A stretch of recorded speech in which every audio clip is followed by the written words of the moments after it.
Pemirsa, jalan kaki kerap dikeluhkan sebagai rutinitas melelahkan dan membosankan. Namun tidak bagi para penduduk negara berikut ini yang menjadikan jalan kaki sebagai aktivitas menyenangkan karena bermanfaat bagi kesehatan tubuh. Berikut informasinya. Pertama adalah Hong Kong, di mana masyarakatnya terbiasa berjalan hingga 6.880 langkah setiap harinya. Hobi sehat masyarakat Hong Kong pun mendapat dukungan penuh pemerintah yang menyediakan fasilitas berjalan kaki yang nyaman bagi warganya yang dikenal juara pejalan kaki. Negara dengan masyarakat yang gemar berjalan kaki selanjutnya adalah Tiongkok. Hal ini dilansir dalam laman The National Academy of Sciences Engineering Medicine. Dalam sehari, warga Tiongkok terutama Beijing dan Shanghai bisa berjalan hingga 6.189 langkah. Pemerintah kota tersebut pun menyediakan fasilitas berjalan kaki terbaik di antara gedung pencakar langit agar berjalan kaki merasa nyaman. Berikutnya adalah negara Sakura Jepang. Salah satu kota yang masuk jajaran dengan predikat masyarakat yang gemar jalan kaki adalah Tokyo, yang menyediakan fasilitas berjalan kaki lengkap dengan lampu penerang dan jalur pengguna kursi roda. Setiap harinya warga Jepang bisa berjalan hingga 6.010 langkah. Terakhir adalah Korea Selatan yang bisa berjalan hingga 5.755 langkah sehari. Pemerintah Korea pun menyediakan fasilitas trotoar yang mumpuni, seperti yang dilakukan pemerintah kota Seoul yang menghilangkan 4 ruas jalan agar pejalan kaki merasa nyaman. Iya, itu dia tadi pemirsa ya, negara-negara yang hobi jalan kaki ini semua karena fasilitasnya sudah sangat baik ya Dokter Haikal ya, baik trotoarnya maupun transportasinya juga. Di kampungnya Mbak Juju di Korea juga ada. Kalau di kampungnya Intan di Jepang.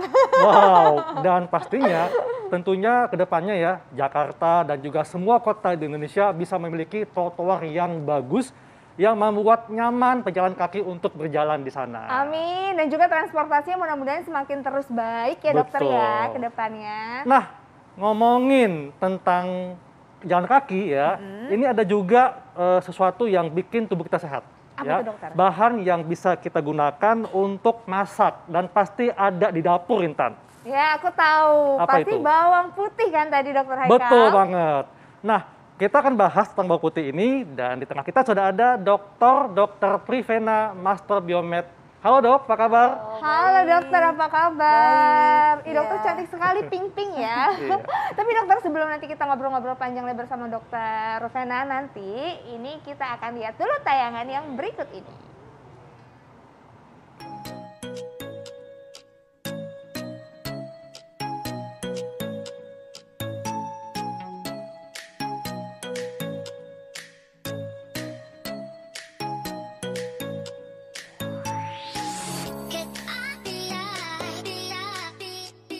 Putih, baunya kecut dan rasanya cukup tajam bila dimakan secara mentah. Namun saat diolah, wanginya berubah harum dan rasanya bisa mengubah makanan menjadi semakin sedap. Itulah si bawang putih. Dalam kehidupan sehari-hari, kehadiran bawang putih selalu lekat dengan kita karena menjadi bumbu utama dalam setiap masakan. Bukan hanya Nusantara saja, namun di hampir hidangan di berbagai negara. Selain sebagai bumbu masak di tanah air, bawang putih merupakan salah satu legenda masyarakat yang digambarkan sebagai seorang wanita cantik berhati mulia yang selalu membantu sesamanya. Gambaran putri cantik tadi juga bisa ditujukan pada bawang putih. Dewi segala bumbu ini pun sama baiknya seperti dongeng. Selain meningkatkan level cita rasa masakan, namun juga berkhasiat bagi kesehatan dan dikategorikan dalam kelompok tanaman obat berkhasiat yang baik untuk memelihara kesehatan tubuh. Salah satunya dengan mengolahnya sebagai campuran jamu. Namun meski begitu, tak semua masyarakat suka menikmati siung demi siung bawang dalam keadaan mentah karena rasanya tajam dan juga bisa membuat aroma tubuh tak nyaman atau bau bawang. Lalu, apa khasiat bawang putih bagi kesehatan? Untuk kesehatan, manakah yang lebih berkhasiat? Yang matang atau yang mentah?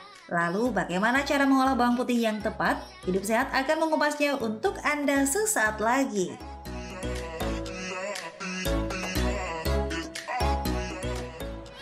Tuh kan, jadi jangan tahu makan aja, tapi harus tahu bumbunya. Dan ternyata bawang putih ini memiliki sejutaan manfaat untuk kesehatan. Nah, yang pertama nih Intan ya. Apa tuh, Dokter Dok, Haikal? saya akan tanya nih. Katanya dok ya, atasi pilek dengan mengkonsumsi bawang putih. Ini fakta atau mitos dok? Fakta. Fakta. Iya. Wah, kenapa dok? Karena bawang putih ini banyak mengandung antioksidan dan ada sifat antiinflamasi. Jadi buat orang-orang yang menderita flu atau seperti saat sekarang nih, COVID atau Omikron ini bisa membantu dengan pemberian bawang putih ini. Caranya diapain dok? Dikonsumsi biasa langsung bawangnya atau seperti apa? Ya, pada umumnya orang-orang ada yang nggak mau ribet, langsung aja dia makan. Jadi seperti kayak minum kapsul, jadi utuh. Jadi ini langsung seperti kapsul gitu, atau diolah. Nah, ini kita mau cobain beberapa olahannya sekarang. Boleh dok. Oh gitu. Kalau untuk pilek sendiri dok, olahannya ada khusus atau? Kalau pilek biasanya ada orang yang memilih dengan begini atau dibuat jus. Oh jus ya? Ya. Jus bawang putih ya? Jus bawang putih. Jadi contoh. Jus bawang putih. Iya. Jadi bawang putihnya langsung biasanya, di jus aja? Iya, biasanya kita ambil sekitar 2 siung. 2 siung? Iya, lalu kita misalnya mau combine dengan seledri atau misalnya ginger, ya itu bisa. Nanti bisa seperti hasilnya seperti ini kita jus. Oke. Ya. Ini kan rasanya kan agak menyengat dok ya bawang putih itu. Apakah boleh ditambahkan gula atau madu gitu? Sebaiknya tidak. Tidak. Sebaiknya kita murni saja. Paling nanti setelah itu mau kita minum madu yang dengan madu utuh. Atau misalnya kita tambahan yang tadi jahe. Ada beberapa orang yang suka rasa jahe kan. Iya, jadi supaya ada aroma-aroma lainnya dokter ya. Nah dokter aku sering dengar namanya bawang putih difermentasi. Itu bisa dibikin sendiri ya dokter? Bisa. Coba gimana sih dokter, kita bisa praktekin nggak? Jadi kenapa bawang putih difermentasi? Ternyata setelah difermentasi hasil khasiatnya itu lebih oke. Karena dari fermentasinya itu dia mengandung bakteri baik. Nah jadi kita bisa praktekkan di rumah dengan cara yang mudah. Jadi kita cukup siapin bawang putihnya dan kemudian bisa gunakan dari garam laut. Garam yang kasar ya. Seperti ini. Jadi pemirsa garamnya kita pakai garam kasar ini, kelihatan jelas nggak sih? Kelihatan ya, jelas ya. Ini garam yang kasar. Terus ini jadi dengan bawang putih aja. Ya, terus jadi gimana dokter jadi caranya? si garam ini nanti kita buat dalam cairan misalnya seperti ini. Dan kita siapkan toples seperti ini. Oh ini maksudnya direbus ya dok? Tidak, kita aduk saja, larutkan saja. Oh dilarutkan di air yang panas berarti ya? Iya. Oke. Nah setelah itu kita tinggal masukkan, ini kita siapkan bawang putihnya, tapi ingat ini jangan sampai kepotong ya. Oh, kenapa dok? Jangan sampai dipotong? Jangan sampai kepotong bagian ini, karena supaya zat berkhasiatnya tidak lepas. Iya, oke. Ya, jadi setelah itu penting banget ini nggak boleh copot ya? Iya. Jadi kita tinggal masukkan aja. Jadi sekitar 5-6 siung. Nah, kemudian masukkan air garam tadi ya. Garamnya. Ada juga orang yang menggunakan cuka apel. Cuka apel. Oh, bisa juga ya dokter ya? Khasiatnya juga bagus. Oh, ini berapa ini dokter berapa banyak garam yang dilarutkan di dalam air dengan ini 250 ml ya kurang lebih ya? Ini kurang lebih ya sekitar 200-an. Jadi biasanya kalau takarannya 1 sendok teh itu untuk 100 ml. Jadi kalau misalnya ini berarti sekitar 2 sendok teh. Oke. Kemudian setelah itu didiamkan berapa lama dok? Sekitar 2 sampai 3 minggu dok. 2 sampai 3 minggu? Betul. Dengan tertutup kondisinya ya? Tertutup. Kalau misalnya mau lebih lama lebih bagus karena fermentasinya lebih keluar. Cuman kita harus perhatikan fermentasi itu kan mengandung gas. Jadi sering-seringlah mengontrol dan membuka ini karena takut meledak ininya. Jadi harus dikontrol juga. Ini dokter ini kan 6 bawang ya dokter. Betul. Kalau kita mau bikin banyak gitu lebih dari 6 boleh dokter? Boleh. Dari kalau misalnya 6 bawang itu 200 ml air atau misalnya banyak bawangnya harus lebih banyak lagi airnya nggak? Ini masih boleh nambah bawangnya sih. Asal yang penting terendam semua. Sehingga si fermentasinya boleh terjadi dengan baik. Jadi airnya itu yang penting si bawang-bawangnya bisa terendam ya dok jumlahnya. Nanti ditunggu 2 sampai 3 minggu dokter Hekal. Setelah setelah 3 minggu itu nanti dimanfaatkannya dengan apa dok? Apakah dioles kah, apa dikonsumsi minum atau gimana? Jadi kita ambil bawangnya, kita tinggal konsumsi. Jadi mau misalnya langsung dikunyah, atau misalnya mau hancurkan seperti ini, macam-macam sih orang ya, tapi kebanyakan kan pengen cepet lewat aja karena rasanya kan, jadi biasanya langsung utuh saja. Tapi setelah 3 minggu fermentasi seperti apa dok rasanya ya? Jadi ada fermentasinya dok, warnanya pun berubah. Jadi coklat bisa coklat atau kehitaman. Aku Iya. pernah nyobain dokter Haikal, jadi rasanya itu kayak rasa makan apa ya? Kayak rasa makan bawang, antara bawang digoreng sama kayak ada rasanya tuh emang lebih unik ya dokter? Lebih unik. Dan lebih enak sebenarnya. Lebih nyaman ya dok ya. Iya, Rasanya lebih dibanding nyaman, yang rasanya asli. dibanding kalau belum difermentasi dokter Betul. Haikal. Yang pasti bukan rasa yang dulu pernah ada ya. Kalau itu jangan dokter, kalau itu segera hilang. Harus kelas. Iya, nah ini berarti bermanfaat banget ya, banyak sekali. Nah dokter, ini ada fakta dan mitos berikutnya nih dokter. Nih katanya bawang putih bermanfaat untuk mengontrol tekanan darah dan juga bisa untuk penderita hipertensi. Ini fakta atau mitos dokter? Iya, jadi fakta memang bisa membantu menurunkan hipertensi dan bahkan bisa mengatur kadar lipid dalam darah kita. Jadi bisa buat mengatasi hiperkolesterol juga. Oh, jadi Jadi ternyata memang- kolesterol juga, Betul. hipertensi juga, darah tinggi Iya, juga ya. jadi kaitan dengan yang penyakit kardiovaskuler, bawang putih ini Iya. sangat baik. Oke, Oke. nah Iya. cara mengkonsumsinya seperti apa Iya. dokter?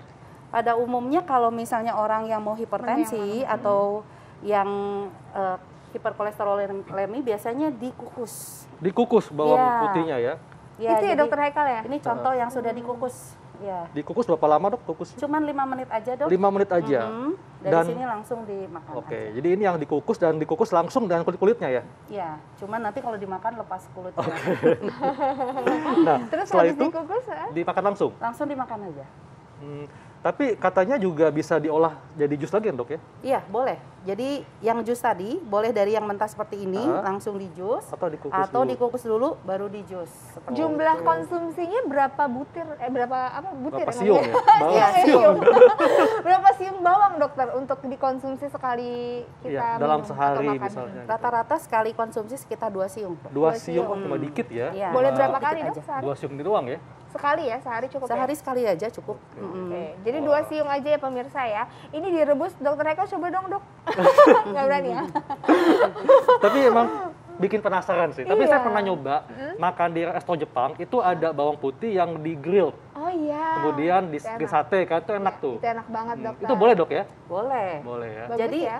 Kreasi-kreasi cara pemakaian masaknya itu memang tujuannya supaya orang bisa menikmati Iya. bawang putih dengan baik, asal Oke. tujuannya tidak hilang gitu ya dok ya. Betul dok. Mm. Nah dok, ini kan bawang putih itu ada berbagai bentuk ya. Nah ada yang bilang kalau bawang putih tunggal itu lebih baik dan berkhasiat dibandingkan bawang putih biasa. Fakta atau mitos? Tapi nanti dok jawabnya. Siap. Kita kasih simak jawabannya sesaat lagi, tetap di Hidup Sehat.